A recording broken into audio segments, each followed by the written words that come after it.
옆에 계시는 분과 사랑의 인사 나누시겠습니다.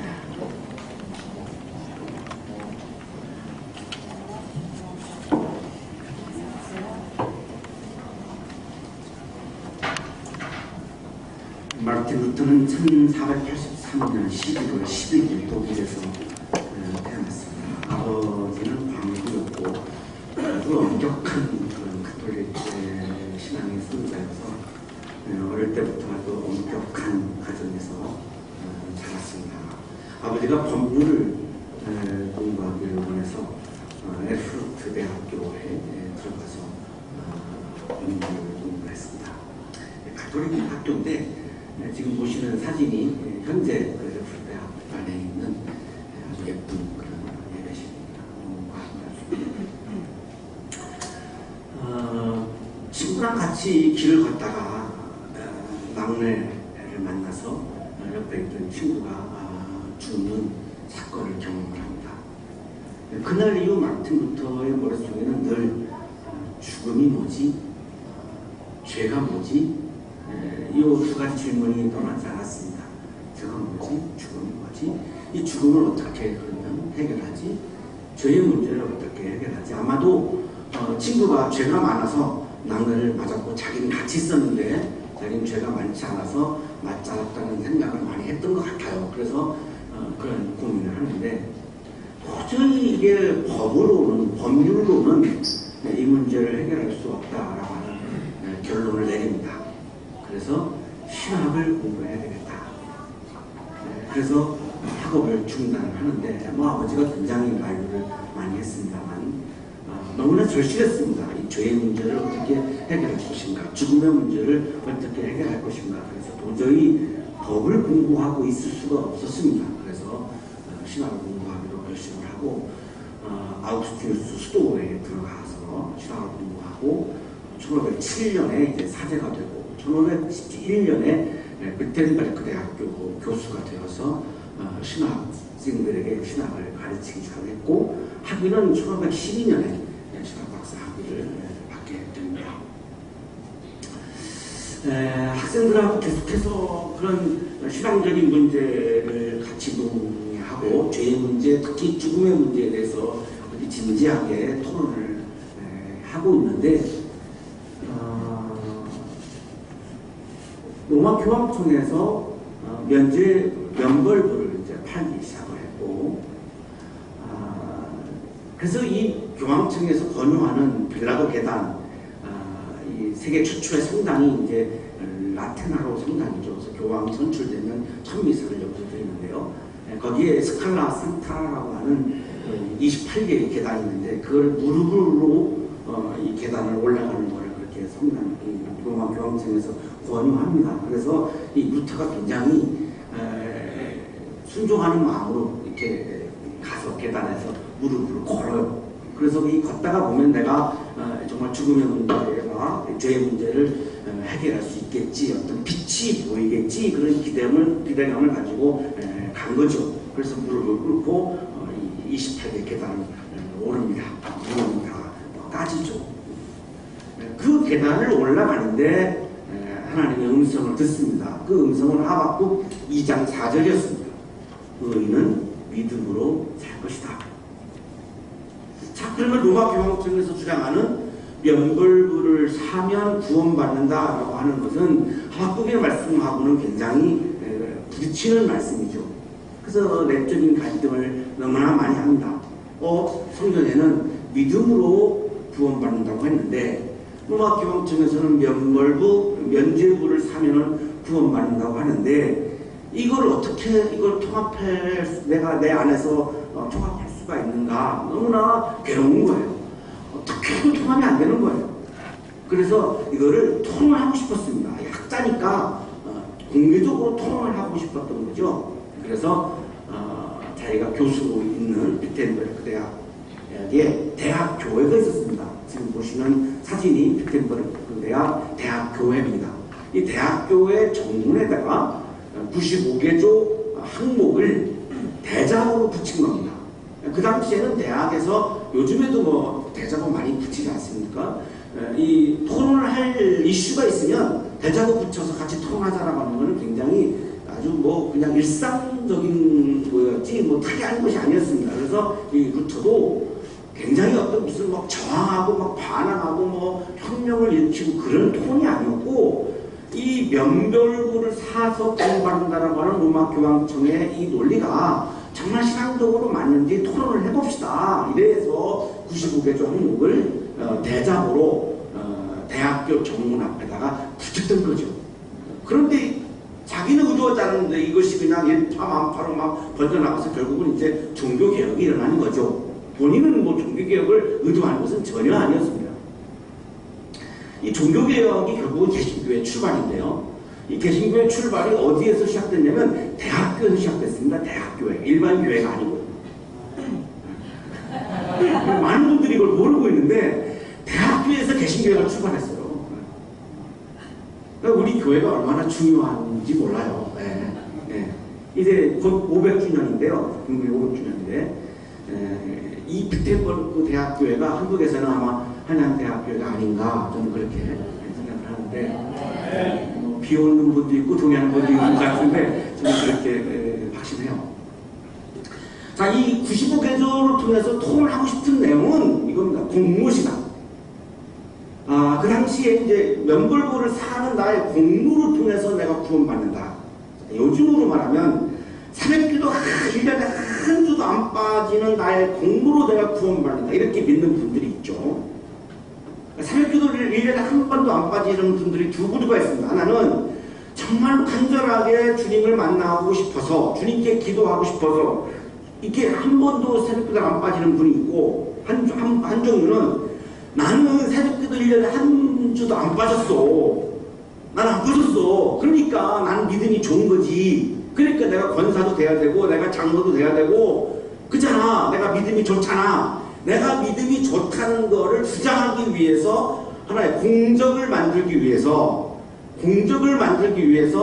한 주도 안 빠지는 두 부류가 있습니다. 자, 로마 카톨릭에서 이야기하는 것은 이 루터가 볼 때에 진심으로 주님을 만나고 하나님을 만나고 하나님의 말씀을 따르기 위한 것이라기보다는 이것을 사서 내가 공적을 쌓으면 그 공적으로 내가 구원받는다라고 하는 것에 너무나 많이 가있다라고 하는 느낌을 받았던 거죠. 우리가 일반 직장에서는 공적을 쌓아야지 승진을 하죠. 공적 조서라고 그러나요? 공적을 쌓지 않으면 승진할 수 없습니다. 그죠? 일반 직장에서는. 자, 그런데 신앙생활은 공적을 쌓는 것이 아니라는 거죠. 루터의 생각은 그게 아니라는 거죠. 믿음이라는 거죠. 믿음이 중요하지 공적이 중요하지 않다라고 하는 거죠.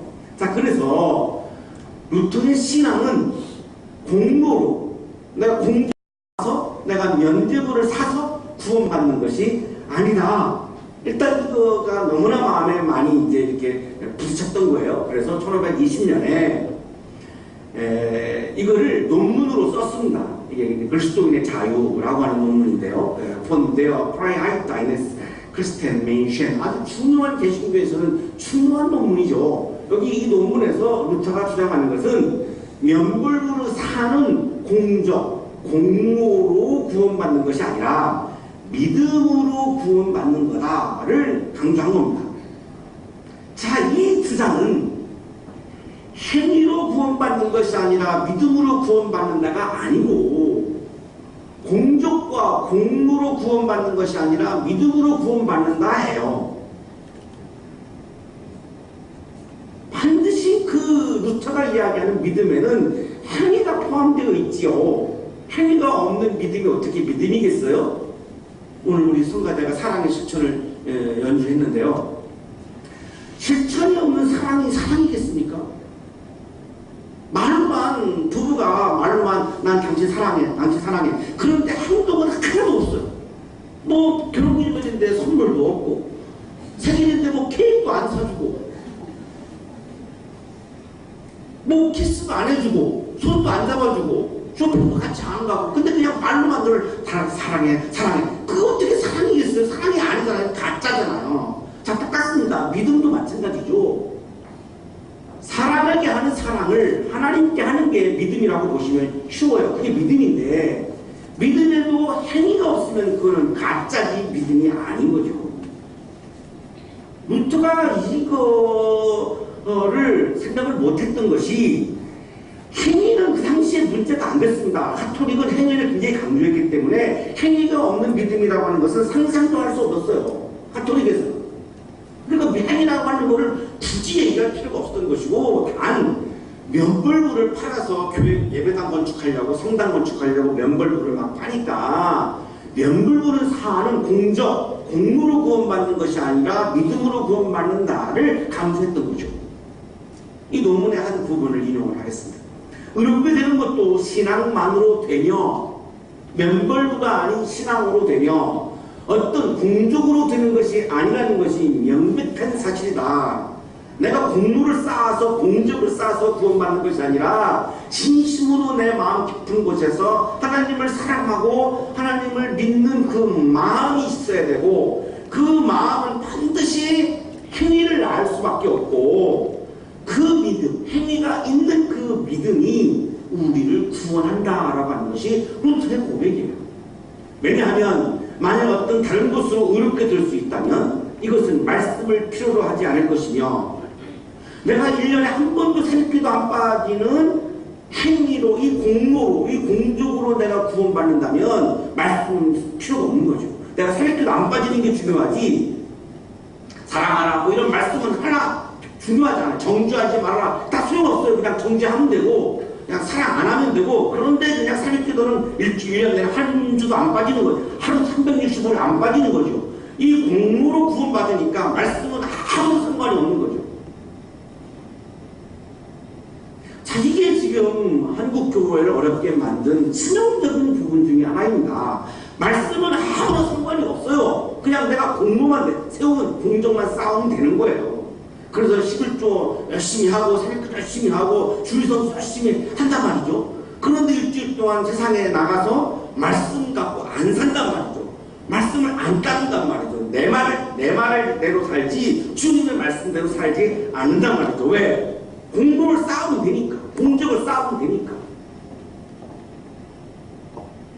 이것은 말씀을 필요로 하지 않을 것이며, 따라서 신앙도 필요로 하지 않을 것이기 때문이다. 자, 그것은 신앙이 아니다라고 하는 거죠. 내가 공로를 쌓아서 공적을 쌓아서 구원받을 수 있다고 하는 것은 신앙이 아니라는 거죠. 새벽기도 내가 1년에 하루도 안 빠지면 내가 구원받는다. 그건 신앙이 아니라는 거죠. 1년 내내 주일 점수는 한 주도 안 빠지고 했는데 일주일 동안 직장에서는 일반인들보다도 더 못되게 살면, 말씀을 실천하기는커녕 오히려 말씀은 반대로 막 살면, 그런데 주일은 안 빠져요. 그러면 어떻게 되는 거죠? 루터는 그건 신앙이 아니라고 얘기하는 거예요. 그건 신앙이 아니라는 거예요. 그냥 교회 와서 공적 쌓기한 거지 그게 무슨 신앙이냐 이거죠. 주님의 말씀을, 주님을 내가 사랑한다면 주님의 말씀을 내가 귀담아 듣고 주님의 말씀을 내 마음에 채워서 내 뜻이 아니라 주님의 말씀을 따라서 살려고 최선을 다하는 그 치열하고 진지한 그 모습이 바로 신앙이다라고 얘기하는 거죠. 주일날 못 나올 수도 있죠. 뭐 중요한 일이 있으면 어떡하겠어요. 그래도 주일 빨리 할지라도 정말 세상에서 내가 말씀을 갖고 진지하게 실천하려고 산다면 그것은 신앙이라는 거죠. 그런데 살지는 않고 줄 성수만 한다? 그건 신앙이 아니라는 거죠. 많은 청년들이 이 문제를 고민하는 것 같아요.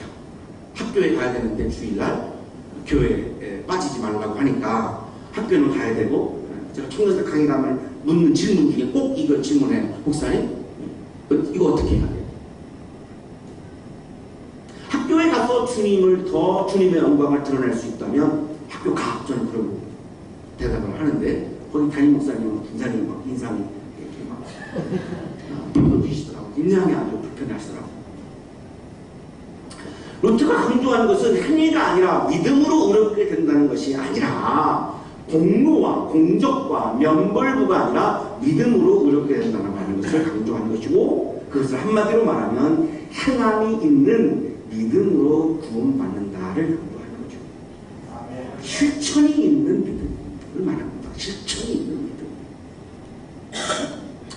자, 오늘 히브리서는 지금 우리가 고민한 이 믿음에 대한 말씀이에요. 믿음 믿음은 뭐냐? 믿음은 이거다 라고 하는 말씀을 우리에게 주고 있는데요. 한번 히브리서 11장을 보시면 루터가 왜 이걸 고민했는지 우리가 알 수 있습니다. 히브리인들은 믿음으로 홍해를 건너죠. 그렇죠? 24장입니다. 자, 믿음으로 뭐 했나요? 믿음으로 홍해를 건넜어요. 행위가 있는 믿음이죠. 그냥 기도만 하고 그냥 뭐 예배만 드리고 그냥 말로만 뭐 고백하고 아니죠. 동풍이 불어와가지고 이 조수를 이렇게 밀어냈거든요. 그러면 건넌다? 언제 물이 또 이렇게 덮을 줄 모르잖아요. 그런데 믿음으로 건넌다는 거예요. 하나님을 믿은 거예요. 하나님은 나를 지켜준다라고 믿은 거죠. 그래서 어떻게 했습니까? 건넜죠. 행위가 있는 믿음이죠. 그냥 말로만 하는 실천이 없는 믿음이 아니죠.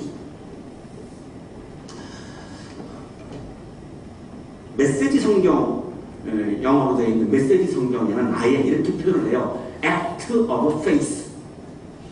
믿음의 행위로 행위가 있는 믿음으로 홍해를 건넜다. 아, 이렇게 표현합니다. 정확하게 표현하고 있는 거죠. 아주 구체적으로. 믿음으로라고 하는 말씀은 11장 19절에 믿음으로라고 하는 말씀은 믿음의 행위로라고 하는 뜻입니다. 행위가 있는 믿음을 의미하고 있는 거죠. 히브리인들은 믿음으로 7일 동안 여리고성을 막 돌죠. 성벽이 무너지고 전쟁에서 이겨요. 자, 믿음으로 뭐 했습니까? 믿음으로 돌았어요. 믿음으로 한 게 뭐죠? 행위예요. 우리가 여리고성을 돌면 하나님이 이 성을 함락시켜 주신다라고 하는 믿음이 있었고, 그래서 그냥 믿기만 한 게 아니죠. 그 믿음으로 어떻게 했습니까? 돌았어요. 행위가 있는 믿음이었어요. 창녀 라합은 정탐꾼, 스파이죠. 스파이를 보호해줘요. 왜요? 그거 걸리면 뭐 죽는 건데요. 하나님의 마음이 그렇다고 봤어요. 하나님의 마음이 이 사람을 보호해주고 이 생명을 지켜주라고 하는 마음을 주셨어요. 그래서 이 창녀 라합은 여리고 당국 편을 들지 않고 하나님 편에 서서 어떻게 합니까? 믿음으로 이 사람들을 돌봐주고 보호해줍니다. 행위가 있는 믿음이죠. 굉장히 위험을 무릅쓰고 거예요. 사사기에서 나오는 기드온은 300명 가지고 어마어마한 많은 군대 미디안을 물리칩니다. 일부러 병력을 막 줄입니다. 헌신되지 않은, 훈련되지 않은 사람들을 다 돌려보내요. 오히려 더 방해가 된다 이거죠. 믿음이 있는 사람들만 300명 딱 모아가지고 믿음으로 전쟁을 했고 믿음으로 엄청난 그 미디안 군대를 이기죠. 기도만 한 게 아니죠. 전쟁을 한 거죠. 행위가 있는 믿음이죠. 바락 역시 세스라와 블레셋을 물리치고, 삼손 유명한 사람이죠. 블레셋을 물리치고, 입단 암몬과 에브라함을 물리치고, 자, 믿음으로 행위를 했죠. 다윗은 나라를 다스리면서 하나님의 정의로 나라를 다스립니다. 하나님의 법으로, 하나님의 공의로움으로 나라를 다스리죠. 다스렸어요? 실천이죠. 행위가 있는 믿음이죠. 다니엘은 믿음으로 사자의 입을 막죠. 굉장히 위험한 상황 아니겠습니까? 그런데 믿음으로 그 어려운 국면을 이겨냅니다. 믿음의 행위죠. 행함이 있는 믿음이죠. 다니엘의 세 친구는 불화덕에서 믿음으로 살아납니다. 행위가 있는 믿음이죠. 엘리야는 이세벨의 칼날을 모면하죠. 믿음으로 행함이 있는 믿음으로 살아납니다. 삼손 믿음으로 하나님이 주시는 강함을 가지고 이 사사 시대 때 외적들을 막 물리치죠. 다윗은 믿음으로 거의 2m가 넘는 골리앗과 싸워서 맞닥뜨려서 당당하게 이기죠. 행함이 있는 믿음입니다. 엘리야는 믿음으로 살았다. 과거에 죽은 아들을 살립니다. 인간으로서는 불가능한 거죠. 인간의 왕국에서는 일어날 수 없는 사건이죠. 하나님 나라에서만 일어날 수 있는 사건입니다. 그런데 왜 이런 일이 일어났습니까? 엘리야가 믿음으로 행위를 했을 때에 하나님 나라의 사건, 기적이 일어났다는 거죠. 엘리사도 시냇 여인의 죽은 아들을 믿음으로 살려냅니다. 자신의 능력이 아니죠. 자기의 공로가 아니죠. 믿음으로 살려낸 거죠. 행함이 있는 믿음. 어떤 사람들은, 예언자들은 고문을 당하는데, 감옥에서 고문을 당하는데 굳이 나가려고 하지 않아요. 에레미야 같은 예언자도 역시 그랬습니다만 굳이 내가 막 노력을 해서 나가려고 하지 않아요. 왜? 하나님을 믿기 때문에 하나님께 맡긴 거예요. 그래서 그냥 그걸 그냥 다 이겨내요. 어떤 사람들은 조롱을 받고 채찍에 맞고 뭐 결박을 당하고 막 감옥에 갇혀요. 그래도 굴하지 않아요. 그냥 하나님의 말씀을 따라가는 거를 끝까지 지킵니다. 왜? 믿음으로. 그게 믿음이죠. 그게 믿음이죠. 내가 감옥에 간다 할지라도, 내가 손해를 본다 할지라도 내가 말씀을 따라서 가겠다라고 하는, 이게 바로 믿음이죠.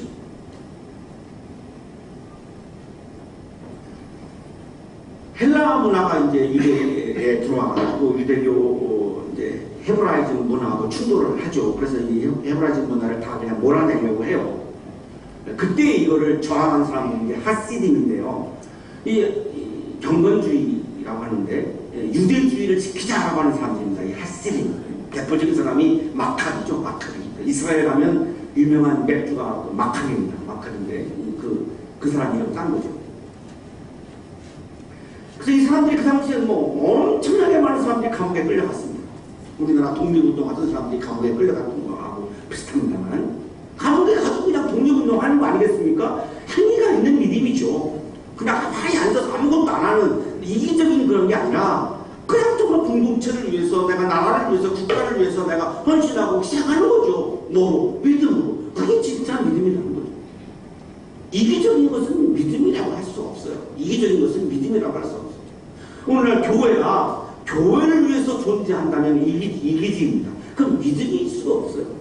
교회는 타자를 위해서 존재하는 것이고, 약한 사람들을 위해서 존재하는 것이고, 세상을 위해서 존재하는 거죠. 그 세상을 위해서 헌신하고, 그 세상을 위해서 우리가 희생도 하고 하는 거죠. 그게 교회죠. 그게 믿음의 행위죠. 때로는 돌로 맞기도 하고, 톱질을 당하기도 하고, 칼에 맞아 죽기도 하고, 돌로 쳐 죽인 당한 게 스가랴입니다. 자, 이런 사람들을 우리가 예언자라고 부르잖아요. 이런 사람들을 우리가 믿음의 사람들이라고 부르잖아요. 다른 사람들은 뭐가 있습니까? 행위가 있습니다. 톱질당한 거는 이제 이사야라고 하는 그런 전승이 있습니다. 이거 성경에는 없기 때문에 그냥 전승에 의하면 그렇게 전해지고 있어요. 이사야 예언자가 톱질을 당해가지고 순교했다라고. 많은 예언자들이 뭐 칼날에 의해서 죽어갔고요. 엘리야 같은 예언자는 양에 가지고 입은 채로 하나님의 말씀을 선포할 정도로 굉장히 가난 속에서 그래도 끝까지 하나님의 말씀을 전하는 그런 삶을 살고요. 이세벨이라고 하는 아합의 그 부인이 막 예언자들을 다 죽일 때 100여 명의 예언자들이 동굴에 숨어서 생명을 지키기도 하고, 뭐 이런 어마어마한 고난들을 다 당했던 사람들이 구약에 나오는 많은 예언자들입니다. 자, 히브리서 11장이 지금 구약에 나오는 예언자들을 쭉 얘기했습니다. 왜 얘기했습니까? 이 사람들이 믿음의 어떤 우리들에게 믿음의 모범을 이 사람들이 우리들에게 보여줬다는 거죠. 이게 바로 믿음이다라고 하는 건데, 이걸 종합하면 다 모두가 행함이 있는 믿음이었지, 그냥 행함이 없는 믿음의 소유자는 한 명도 그 안에는 없었습니다. 자, 그런데 히브리서가 한 걸음 더 나가. 이 사람들은 정말로 믿음이 있었던 사람들이에요. 행함이 있는 믿음이었으니까. 진짜 믿음을 소유한 사람들이에요. 그런데 약속된 것을 받지 못했다는 거예요. 결정적으로 이 사람들은 약속된 것을 받지 못했다는 거예요. 이 약속된 것이 뭘까요? 굉장히 중요하기도 하고 궁금한 부분입니다. 자, 이 사람들은 너무나 행함이 있는 그런 훌륭한 믿음의 소유자였는데, 그런데 약속된 것을 받지 못했다는 거예요. 하나님은 이 사람들의 시대보다 오늘날에 와서는 더 좋은 계획을 세우고 또 완성하고 있으시다는 거예요. 이렇게 훌륭한 막 순교까지도 한 이런 훌륭한 행함이 있는 믿음의 소유자들도 받지 못한, 그리고 경험하지 못한 더 좋은 계획을 하나님은 지금 세우고 계시다는 거예요. 그게 뭐냐가 이제 오늘 성서에서 가장 중요한 부분인데요. 자, 앞에서 우리가 본 바와 같이 그렇게 많은 증인들이, 예언자들, 그렇게 많은 증인들이 하나님은 살아계시고 하나님은 늘 역사하시고 홍해바다도 막 갈리시고 막 이런 어마어마한 그런 하나님의 사건들이 분명히 존재한다라고 하는 것을 우리에게 보여주셨고, 그 증인들을 통해서 하나님은 자신을 나타내셨단 말이에요. 분명하죠, 맞죠? 구약의 모든 사건들이 다 그런 사건들이니까요. 자, 그런데 결론입니다. 믿음의 창시자요 완성자이신 예수를 바라봅시다. 자, 그런데 구약의 예언자들이 보여주었던 그 믿음의 창시자가 누구냐? 창시자가 아라켓콘, 믿음을 시작하신 분, 믿음의 저자, 믿음을 맨 처음으로 시작한 분이 누구냐? 그분이 바로 예수 그리스도라는 거예요. 그 믿음을 완성하는 분이 누구냐? 그 믿음을 완성하시는 분, 텔라이오텐, 이 믿음을 시작하시고 완성하시는 분은 예수 그리스도이시다. 행함이 있는 믿음을 소유했던 예언자들은 믿음의 한 부분을 우리에게 샘플로 보여주었지만, 예수 그리스도는 믿음의 시작부터 믿음의 끝까지 전부를 우리에게 보여주시는 분이다.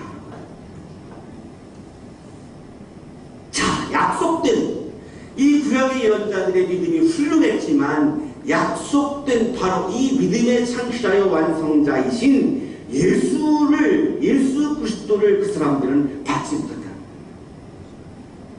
예수 그리스도라고 하는 더 좋은 계획을 그들은 경험하지 못했다. 결정적으로. 자, 그런데 지금 히브리서를 읽고 있는 독자들은, 히브리서를 읽고 있는 초대교회 교인들, 독자들은 유대교회에 있었던 이 예언자들, 훌륭한 예언자들, 믿음을 소유했던 훌륭한 예언자들이 받지 못했던 것을 여러분은 지금 말씀을 통해서 받고 있다는 거예요. 굉장한 은혜죠. 정말 굉장한 은혜죠. 자, 그러면 그리스도인은 누구입니까? 예수 그리스도를 믿음의 오리지널인, 믿음의 근본이신, 믿음 자체이신 예수 그리스도를 바라보는 사람이 믿음의 사람이죠. 유대인들은 뭘 받나요? 성전과 율법을 바라봤습니다. 바라보다라고 하는 말은 아포론 테스라고 하는 말인데, 영어 성경에는 픽스라는 단어를 쓰고 있어요. 내 시선이 거기에 막 고정되어 있는 겁니다. 내 시선이 예수에게 고정되어 있다면 나는 믿음의 사람인 거고, 내가 율법에 고정되어 있거나 성전에 고정되어 있으면 유대교인이지 믿음의 사람은 아니라는 이야기를 지금 히브리서가 지금 하고 있는 거예요. 자, 그럼 오늘날에는 어떻죠? 오늘날에 굉장히 비슷합니다. 오늘날에 많은 기독교인들이 율법을 보죠. 율법을 봐야만 내가 정죄할 수 있거든요. 정죄해야만 내가 더 우월해지거든요. 그러니까 자꾸 율법을 보죠. 예수를 안 보죠. 또 하나, 성전을 보죠. 교회를 보죠. 교회 가서 내가 공로를 쌓아야 내 직분도 올라가고 내가 인정받으니까 교회를 보지 예수를 보지 않죠. 자, 저 같은 목회자들은 교회를 성장시키면 교회도 유명해지고 목사도 유명해지고 뭐 연봉도 높아지고 막 좋아지는 게 너무나 많으니까 이 교회를 바라보도록 막 하죠. 틈을 안 줍니다. 일반 교회 목회할 때는 교인들에게 틈을 안 줘요. 딴 데를 보면 안 되기 때문에 계속 새벽마다 매일 나오게 하고, 수요일날 뭐 금요일날 뭐 계속 주일날도 막 주일 밤 예배까지 막 이게 왜 그러냐면 딴 데를 못 보게 하는 거예요. 딴 데 보면 교회 소홀해지거든요. 교회만 보게 하는 거죠. 교회만 보게 하는 거죠. 그러니까 이분들이 세상에 나가서 직장에 나서는 엉망진창인 분들이 많아요. 왜냐면 교회만 보고 있으니까 직장에도 관심이 없어요. 내가 믿음이 있는 교수님이라면 정말 학생들에게 감동적인 강의를 하고 그 달라도 정말 그리스도의 향기를 뿜어줄 수 있을 때 그게 믿음이 있는 교수님 아니겠어요? 그런데 그냥 학생들로부터 그냥 욕먹고 막 이런다면 그게 어떻게 믿음이 있는 교수님이겠냐고. 그런데 그분이 교회 생활을 너무나 열심히 잘해. 그래도 그건 믿음 있는 것이라고 할 수가 없다는 거죠. 그래서 지금 강조는 그걸 하고 있는 거예요. 교회를 본다고 해서 믿음이 있는 것이 아니고, 율법을 본다고 해서 믿음이 있는 것이 아니고, 믿음의 본질이신, 믿음의 처음과 나중이신, 믿음의 알파와 오메가이신 예수 그리스도를 보는 사람이 진정한 믿음의 사람이라고 하는 거예요. 그러면 예수를 보면 뭐가 보일까요? 마지막 절에 나오죠. 그는, 예수님은 자기 앞에 놓여있는 기쁨을 내다보고서 부활의 기쁨입니다.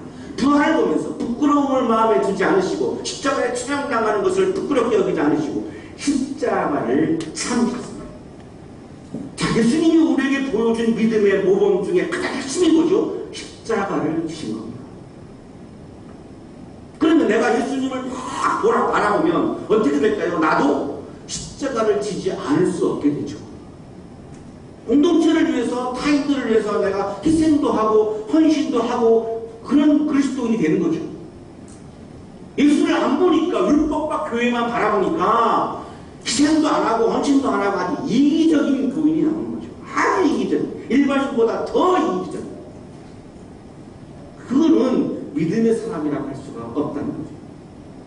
진짜 믿음의 사람은, 진정한 믿음의 사람은 십자가를 지신 예수를 바라보면서, 내 시선이 거기에 막 바라보면서 주님을 위해서 기쁨으로 십자가를 지는 사람.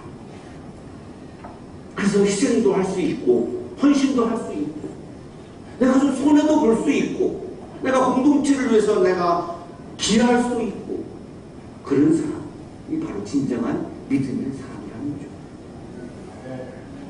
이거를 가장 가로막는 것이 뭐냐면 욕망입니다. 욕망은 나를 보는 거죠. 나를 보는데 교회는 나와 있죠. 그 뭐죠? 내 욕망이 투영되어 있는 예수의 그림자를 보고 있는 거지, 십자가를 지신 진짜 그리스도를 보는 게 아닌 거죠. 예수를 보는 게 아니라 그 나를 보고 있는 거죠. 내 자신을 보고 있는 겁니다. 예수는 뭐예요? 그냥 그림자예요. 가짜예요. 진짜가 아니에요. 가짜일 뿐이에요. 여기서 가짜 그리스도인들이 많아지고 있는 거고, 여기에 사도교회가 지금 어려움을 당하고 있는 건데, 이거를 돌파할 수 있는 길은 아주 간단합니다. 내 욕망을 바라보는 나의 시선이 십자가를 지신 예수 그리스도를 바라보는 시선으로 바뀌는 사람들이 늘어나면 한국교회는 다시 살아나는 거죠. 그래서 교회가 세상도 살리고 대한민국도 살리고 사회도 살릴 수 있는 영적인 에너지로 막 가득 찰 수 있는 거죠. 그거를 500년 전에 시작한 것이 바로 비텐버그 대학교회에서, 우리 한양대학교회가 작지만 비텐버그 대학교회도 아마 크지는 않았을 것 같아요. 대학교인데 뭘 사람이 많았겠습니까? 우리도 작지만 이제 종교개혁 500주년을 맞이하면서 내 욕망을 바라보는 시선을 진짜 십자가를 지신 예수 그리스도를 바라보는 시선으로 바꾸는 그 물결이 우리 교회에서 시작되어서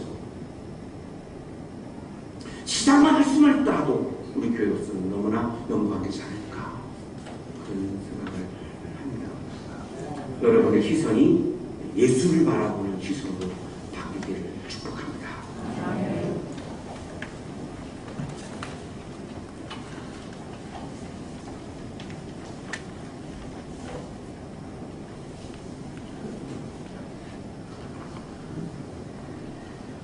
주님, 우리가 애쓰고 노력하지만 나도 모르게 또 나의 시선은 나의 욕망을 향하고 있습니다.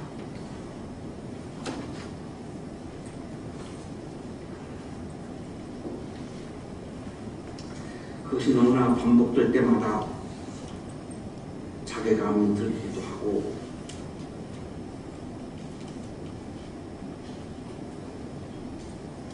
나의 시선을 예수를 바라보는 시선으로 바꾸는 것이 가능할까라고 회의를 할 때도 있습니다.